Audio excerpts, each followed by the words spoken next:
But just a reminder, because I know in some of my classes I was a little bit rushed. So exergonic reactions are reactions that give off energy. And typically, sometimes they're called spontaneous reactions because since they don't need added input to keep going.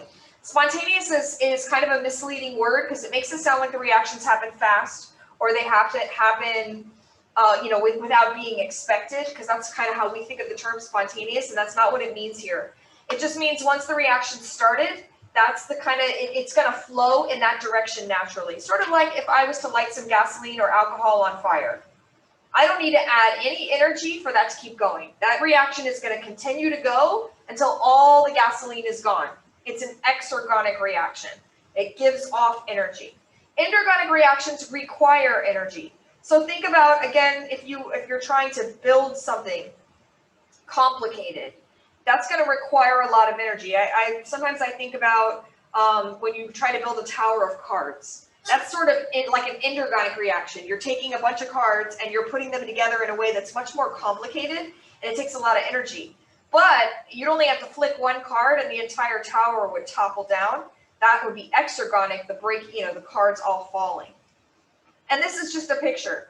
Now, delta G. G is Gibbs free energy. For the purposes of our class, it's just the energy in your cells that can do work. That's how we are going to define that.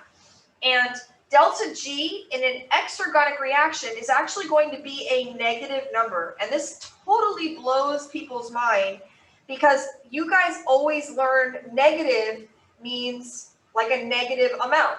Like if the temperature is -30, that's below zero. That's not what it means here. So, and I'm going to show you this with some numbers in a minute to explain to you what I mean. But when delta G is negative, negative refers to the direction the energy is going. You cannot have a negative amount of energy. Energy is always, the lowest amount of energy you can have is zero. You have no energy. You can have negative energy. But the energy change, which is final minus initial, can be a negative number, and it really tells us the direction the energy went. Negative basically means energy left the system. Or during, in other words, the products, the energy is not in the products. The energy was released by the reaction and went somewhere else. It was released as heat. It went to another reaction. It went somewhere. And then in an endergonic reaction, energy comes in. So delta G, the change, delta means change, in the free energy would be a positive number because the products now have more energy trapped in their bonds than the reactants had. So energy needed to come in and now became part of the products. Okay, so I'm going to show you this in a graph, but there's one last thing that you have to understand first, and that is what's called activation energy. So activation energy is basically the initial energy to get a reaction started. You see, in order for a reaction to happen, you have to start by breaking the bonds that are already there.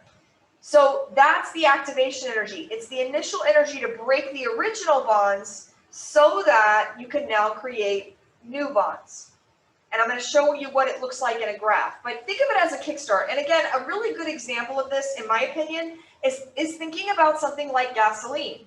I can have a beaker of gasoline sitting on my desk. And it could sit there all day. It is not going to spontaneously burst into flames. Why? Because even though gasoline has a lot of potential energy, you need to put a little energy in to get it started so it could break down. That's the activation energy. And the amount of activation energy that's necessary is pretty high. At room temperature, the gasoline's just going to sit there. Now, if I heat it up, or I take a little match and I touch it, absolutely, I would now provide the activation energy to get the reaction started, and then that gasoline would burn, explode, whatever, and release all that potential energy as heat and light, etc. And so that's activation energy.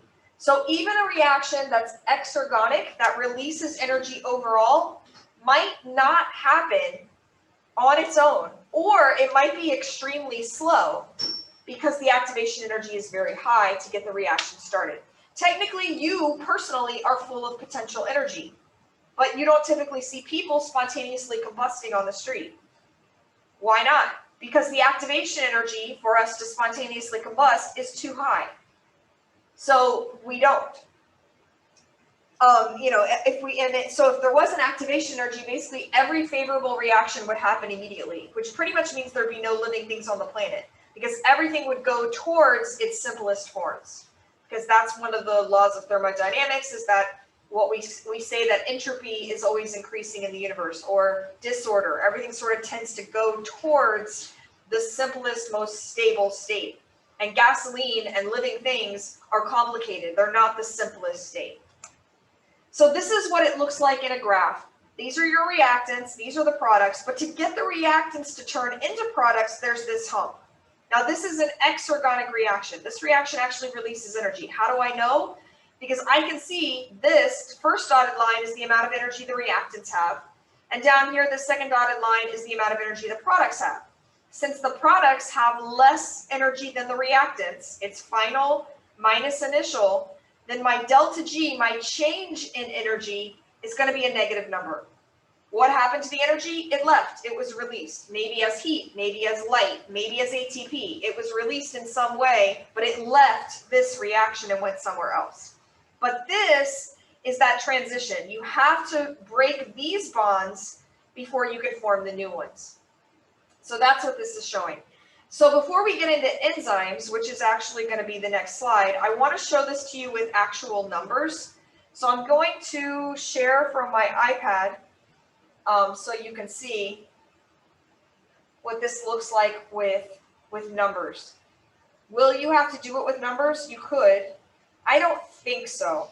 They've kind of backed off on numerical values for this particular chapter, for this graph. But no guarantees. It's possible. So I want you to know how to do it. So here's a picture. You're welcome to screenshot my graph if you want to. So I have this particular reaction. I have sugar reacting with oxygen. It's basically the combustion of sugar, and it's breaking down into carbon dioxide and water. Now it turns out this is an exergonic reaction. I could give you a graph and say, hey, is it endergonic or exergonic? And you could tell me from the graph. How will you know it's exergonic? Because I can see that the products contain less energy. Energy is my y-axis here. My products contain less energy than my reactants do. So this is exergonic, which you may say, well, then what would endergonic look like? Well, endergonic would be basically uphill. An endergonic reaction would look like this. You would basically make products and energy would be input if it was an endergonic reaction. So just so you know, that's what an endergonic reaction would look like. Now, from this graph, I could actually ask you questions numerically. Notice, by the way, the least amount of energy on this graph is 0. There's no negative amount of energy. Energy can only be none or a positive number. But delta G, delta means change, the change in energy can be a negative number. So what is the amount of energy in the reactants in this graph? Well, I can literally go to my graph, and I can see that my reactants start with 20 kilojoules of energy. So 20. My products are down here. So what's the amount of energy in my products? Well, I can draw a line here. It's not a very good graph, but I would estimate maybe, let's just say 8. Notice these are both positive numbers. So the energy in my reactants, I estimated to be around 20. The energy in my products, I estimated to be around 8 kilojoules. What is delta G? Delta G is final minus initial. So if I subtract 8 minus 20, I get negative 12 kilojoules. This is not a negative amount of energy. This tells me, the negative sign tells me that the energy was released. So anytime you see a delta G, a change in energy that's negative, it means energy was released by this reaction. How much? 12 kilojoules. 12 kilojoules of energy was released by this reaction. What happened to it? We don't know. That's not the point of this. It might have been used to make ATP. It might have been released as heat. It might have been given off as light. We don't know what happened to it, but it left. The products have less energy trapped in their bonds than the reactants. And now, what is the activation energy? Now, this is important. The activation energy, so delta G is just this right here. It's just final minus initial, products minus reactants. It does not include the energy to kickstart the reaction. That's this. So the activation energy, EA, is this hump, which for this reaction, I'm going to estimate it to be about 10 kilojoules.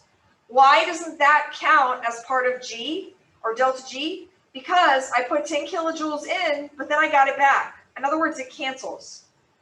We went up and it required that, but then we got that back. So because that cancels out, it does not count as part of the net change in energy. Now, that brings us to enzymes, which is what we're about to talk about. So notice I added a blue line. Here's what enzymes do. Enzymes lower activation energy. So if I asked you, what is the energy, the activation energy, EA, with an enzyme added, your answer would be, it's only 10 kilojoules. In other words, we don't need as much energy to get this reaction started. I'm sorry, it's 5, not 10. Right? For the enzyme, it's only here, 20 to 25. So the enzyme has basically lowered the energy to get this reaction started. Now, here's a trick question. What's delta G with the enzyme? Your answer? Still negative 12 kilojoules. Why? Because the enzyme didn't change that. The blue line still starts at the same spot as the red line, and it still ends at the same spot as the red line. And since the only thing that counts for delta G is the final and the initial, this distance is not changed by an enzyme. How did you find the activation? It's the hump. It's the distance from the start to the top of the hump. So without the enzyme, I was using the red line, so that would have been from 20 to 30, so 10. And then with the enzyme, it was the blue line, so it was still starting at 20, but only going up to 25. And that's always a positive number, by the way. Activation energy is always positive. The only one that can be negative is the change in free energy delta G. So any questions about using numbers with this graph?